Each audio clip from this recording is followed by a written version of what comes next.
સાબરકાંઠામાં ધીમી ધારે વરસાદી માહોલ જોવા મળ્યો છે। વિગતો સાબરકાંઠાથી મળી છે, જ્યાં ધીમી ધારે મેઘરાજા વરસી રહ્યા છે અને વરસાદી માહોલ જોવા મળ્યો છે।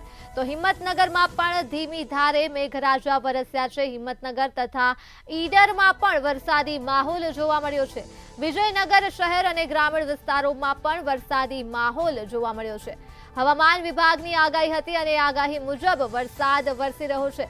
સાબરકાંઠામાં ધીમી ધારે વરસાદ વરસ્યો છે, તો હિંમતનગરમાં પણ વરસાદે પોતાની હાજરી નોંધાવી છે। હિંમતનગર ઉપરાંત ઈડરમાં પણ અને વિજયનગર શહેર અને ગ્રામીણ વિસ્તારોમાં પણ વરસાદ વરસી રહ્યો છે।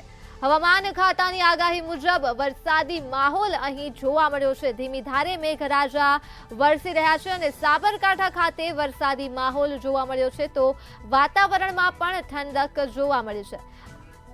આ મુદ્દે જ આપણી સાથે સંવાદદાતા ચિરાગ મેઘા જોડાઈ ચૂક્યા છે।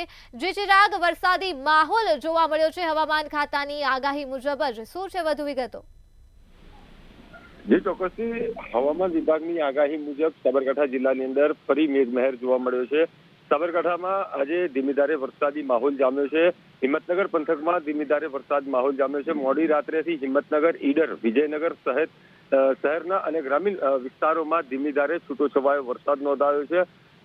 વચ્ચે વરસાદનો જે બ્રેક હતો તે દરમિયાન ભારે ઉકળાટનું પણ લોકોને સહન કરવું પડ્યું હતું। જોકે હવે મેઘરાજા છે તે મેઘરાજા ફરી એકવાર એન્ટ્રી મારી છે, તેને લઈ સ્થાનિકોમાં ક્યાંક ને ક્યાંક ઠંડક પસરી છે અને હવામાન વિભાગની આગાહી મુજબ હજુ પણ સાર્વત્રિક વરસાદ થાય તે લોકો આશા રાખી રહ્યા છે। પરંતુ ગત વર્ષની સરખામણી આ વર્ષે ચેકડેમ, તળાવો, નદી નાળા છે તે હજુ પણ ખાલી જોવા મળી રહ્યા છે। તે મેઘરાજાની મહેરને કારણે છલકાય તેવી પણ લોકો મેઘને પ્રાર્થના કરી રહ્યા છે।